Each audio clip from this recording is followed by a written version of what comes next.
కుంభరాశి వారికి ఈ వారం మిశ్రమ ఫలితాలు గోచరిస్తోంది. రాష్ట్రాధిపతి వ్యయాధిపతి శని ద్వితీయంలో ఉన్నారు. ఏలినాటి శని నడుస్తోంది. ద్వితీయంలో శని అంత బలంగా లేరు, మధ్యస్థానంగా ఉన్నారు. అయితే వ్యాపార పరంగా అన్నీ బాగుంటాయి. ఖర్చుల మటుకి మూడింతలు ఉంటుంది. వ్యయాధిపతి శని ద్వితీయంలో ఉన్నారు. ₹1కి ₹30 ఖర్చు ఉంటుంది వీరికి. అదేవిధంగా ఆరోగ్యపరంగా కొన్ని జాగ్రత్తలు తీసుకోవాలి. Stomach infection, acidity, spinal, nervous సిస్టమ్స్కి అంటే నరాలకు సంబంధించిన ఇబ్బందులు ఉండే అవకాశం గోచరిస్తోంది. వాటి విషయంలో జాగ్రత్త వహించాలి. ఏదైనా సరే అశ్రద్ధ చేయకుండా ఆరోగ్యపరంగా నియమాలు తీసుకోవడం చెప్పదగింది. జంక్ ఫుడ్స్కి దూరంగా ఉండడం చెప్పదగిన సూచన. అన్నీ బాగానే ఉన్నాయి అని అనుకుంటాం, ఫుడ్ పాయిజన్ అయ్యే అవకాశం కూడా లేకపోలేదు. వాటి విషయంలో జాగ్రత్త తీసుకోండి. అదేవిధంగా వ్యాపారం సంబంధించిన వ్యాపారాలు బాగున్నాయి, చక్కగా ఉంటాయి. వివాహ సంబంధించిన వ్యవహారాలు కూడా చక్కగా ఉంది.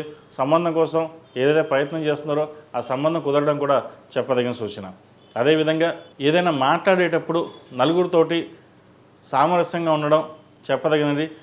ఈరోజు మనం బాగానే ఉన్నాం కదా, పక్క వాళ్ళతో మన సంబంధం లేదు, మనం చూసుకున్నామని భావన ఉంటుంది. అది మంచిదే, కానీ అన్నింటిలోనూ పనికిరాదు. అది ఏదైనా సరే నలుగురితో పాటు వెళ్ళాలి, నలుగురితో పాటు కలిసి ఉండాలి, నలుగురు మనల్ని మెచ్చుకోవాలి అనే భావంతో ఉండాలి తప్పితే కానీ మనల్ని విరోధులు అవ్వకూడదు. ఈ ఏలినాటి శనిలో మన వారు కూడా విరోధులు అవుతుంటారు. ఒక్కోసారి మనమే వాళ్ళని వదులుకుంటుంటాం. ఏదైనా సరే డబ్బు శాశ్వతం కాదు, మనుషులు ముఖ్యం. డబ్బు ఇవాళ ఉంటుంది, రేపు పోతుంది. కానీ మనుషులు, బంధుత్వాలు, బంధాలు చాలా ముఖ్యం. అది వివాహ బంధం అవ్వచ్చు, బంధువర్గం కావచ్చు, లేదా వ్యాపారం కావచ్చు, వ్యాపారంలో పార్ట్నర్స్ కావచ్చు, లేదా సహోద్యోగులు కావచ్చు. ఎవరైనా సరే నేను అనే పదాన్ని పక్కన పెట్టి మనం అనే పదంతో ముందుకు వెళ్ళాలి. అటువంటప్పుడే మీరు రాణించగలుగుతారు. 10 మందికి మీరు ఆదర్శంగా నిలవగలుగుతారు.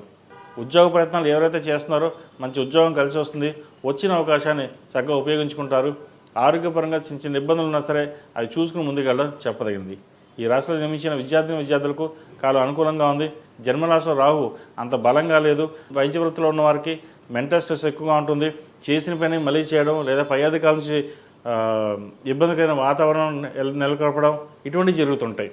మీరు బాగా కష్టపడుతున్నా కూడా బాగా చేయడం లేదని అనే భావన కూడా ఏర్పడుతుంది. ఇటువంటి విషయం జాగ్రత్త తీసుకోండి. ఎవరు ఎన్నైనా సరే మీ పని మీరు చక్కగా చేసుకోవడం చెప్పదగినది. జీవిత భాగస్వామి సలహాలు, సూచనలు బాగా ఉపయోగపడతాయి. ఏదైనా సరే భాగస్వామితో కలహాలు లేకుండా ముందుకు వెళ్ళడం చెప్పదగినది.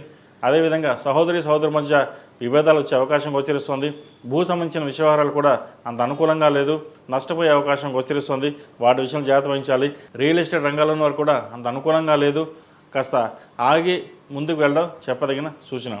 అదేవిధంగా ఎవరైతే ప్రారంభించారో రియల్ ఎస్టేట్ వారి వరకు పర్లేదు, బట్ నూతన ప్రయత్నాల వాటికి ప్రస్తుతం చేయకుండా ఉండడం చెప్పదగిన సూచన. ఈ రాశిలో జన్మించిన స్త్రీలకు వృత్తి ఉద్యోగాల పరంగా, వ్యాపార పరంగా బాగుంటుంది. అనుకూలమైన వాతావరణం నెలకొంటుంది. వివాహ సంబంధించిన వ్యవహారాలు సానుకూలపడతాయి. మంచి సంబంధం కుదురుతుంది. దూర ప్రాంత ప్రయాణాలు ఎక్కువగా చేయవలసి వస్తుంది. వచ్చిన అవకాశాలని సద్వినియోగపరచుకోవడం చెప్పదగినది.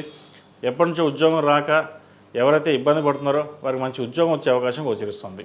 అదేవిధంగా భూ సంబంధించిన వ్యవహారాలు, స్థిరాస్తి సంబంధించిన వ్యవహారాలు సానుకూలపడతాయి. లాభాధిపతి ద్వితీయాధిపతి అయిన గురువు 6ంట బలంగా ఉన్నారు. వీరికి ఆరోగ్యరీత్యా బాగుంటుంది. స్థిరాస్తులు బాగుంటాయి. ఒక ఇల్లుని కానీ, ఫ్లాట్ కానీ, లేదా విల్లాని కానీ కొనుగోలు చేస్తారు. భూ సంబంధించిన వ్యవహారాలు సానుకూలంగా ఉంటాయి. ఏదైనా సరే ఇన్వెస్ట్మెంట్ చేసేటప్పుడు ఈ షేర్ మార్కెట్కి దూరంగా ఉండడం, వాటి మీద ఇన్వెస్ట్మెంట్ చేయకుండా ఉండడం చెప్పదగినది. షేర్ మార్కెట్ మీద లాభం వస్తుంది అనుకుంటాం, నష్టపోతారు. ఏదైనా సరే భూమి మీద కానీ, బంగారం మీద కానీ ఇన్వెస్ట్మెంట్ చేయండి, లేదా ఫిక్స్డ్ డిపాజిట్ చేయండి. ఇటువంటి విషయంలో జాగ్రత్త వహించండి. అధికంగా డబ్బు ఖర్చు అయ్యే అవకాశం గోచరిస్తుంది. ₹1కి ₹30 ఖర్చు చేయగలే పరిస్థితి ఉంది. కాబట్టి ఏదైనా సరే అప్పు చేయకుండా ఉండడం, ఎవరికి అప్పు ఇవ్వకుండా ఉండడం, ఎక్కువ ఖర్చు చేయకుండా ఉండడం చెప్పదగిన సూచన. ఈ రాశివారు ప్రతిరోజు ప్రతినిత్యం ఓం నమః శివాయతో దీపారాధన చేయడం, నువ్వుల నూనె పోసి ఉదయం సాయంత్రం దీపారాధన చేయండి. అదేవిధంగా మొగల పువ్వు కుంకుమతోటి అమ్మవారికి, అయ్యవారికి ఉదయం సాయంత్రం కుంకుమార్చన చేయడం చెప్పదగినది. ఈ కార్తీక మాసం నెలలు చేయడం వల్ల ఎంతో మంచి ఫలితాలు ఉంటాయి. అదేవిధంగా వీరికి ఏలినాటి శని నడుస్తుంది కాబట్టి శనికి తైలాభిషేకం, లేదా ప్రతిరోజు ఇంట్లో శని స్తోత్రం పఠించడం, లేదా అఘోర పాశుపత హోమం చేయించడం చెప్పదగిన సూచన. ఎవరికి ఎలా వీలుంటే అలా చేయించుకోండి, మంచి ఫలితాలు సంప్రాప్తిస్తాయి. ఈ రాశిలో జన్మించిన వారికి కలిసి వచ్చే సంఖ్య 6, కలిసి వచ్చే రంగు నావీ బ్లూ. ఏదైనా పని మీద బయటికి వెళ్ళేప్పుడు సోమవారం కానీ శుక్రవారం అడిగిన వెళ్ళండి, మంచి ఫలితాలు సంప్రాప్తిస్తాయి. ePoojaStore.in పసుపు కుంకుమ నుంచి దేవతా విగ్రహాల దాకా అన్ని రకాల పూజలు, వ్రతాలు, వివాహం, గృహప్రవేశం, హోమాది శుభకార్యాలకు కావలసిన పూజా సామాగ్రి అంతా ఒక్క క్లిక్తో మీ ఇంటి వద్దకే. నేడే ఆర్డర్ చేయండి మీ ఈ పూజా స్టోర్.in లో. One stop for all puja needs.